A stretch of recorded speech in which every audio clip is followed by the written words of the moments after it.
In Genesis chapter 2, verses 16 and 17, we read, "The Lord God commanded the man, 'You are free to eat from any tree in the garden, but you must not eat from the tree of the knowledge of good and evil, for when you eat from it, you will certainly die.'"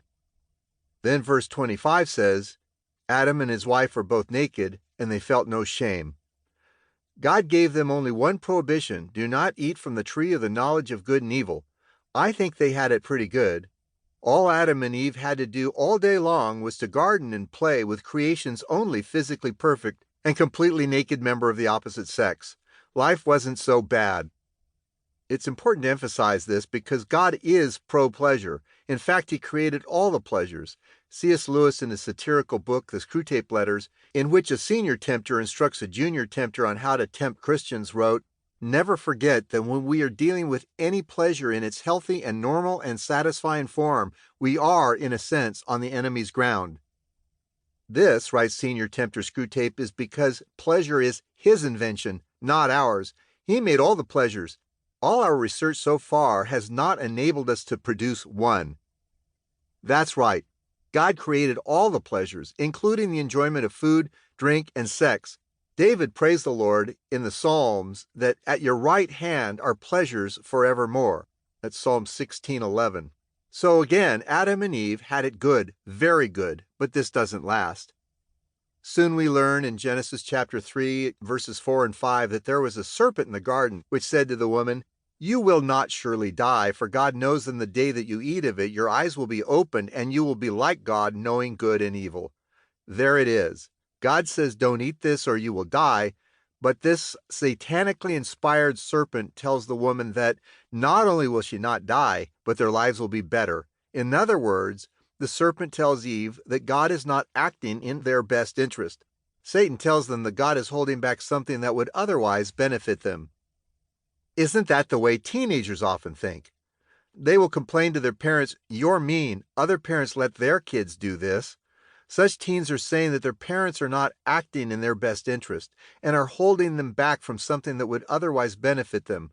I remember thinking that as well when I was a teen.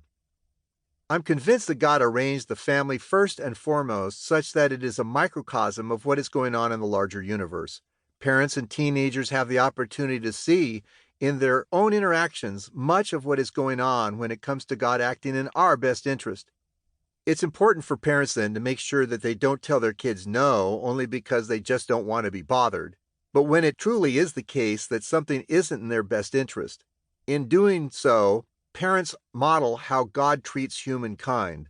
God's prohibitions are for our good, not because He is lazy or selfish.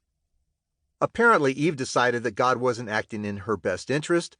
Thus, Genesis chapter 3, verse 6 says, "So when the woman saw that the tree was good for food, that it was a delight to the eyes, and that the tree was to be desired to make one wise, she took of its fruit and ate, and she also gave some to her husband who was with her, and he ate."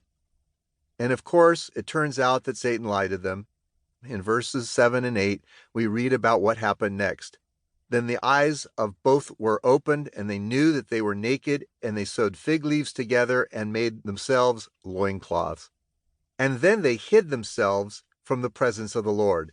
In other words, instead of feeling like gods, their nakedness embarrassed them. They were incapable of the intimate communion with God that they had once enjoyed. Then God pronounced their punishment for disobedience, and it explains much about why we suffer. In Genesis chapter 3, verse 16, He said to the woman, "I will surely multiply your pain in childbearing. In pain you shall bring forth children. Your desire shall be for your husband, and he shall rule over you." So there are two punishments. The first is that childbearing will now be very painful. That probably also includes everything related to childbearing, such as female reproductive problems. The second punishment is that the woman's desire will be for her husband, and that he will now rule over her. A husband ruling over his wife wasn't a part of the original plan, and the world since has witnessed many men treat women harshly and unjustly.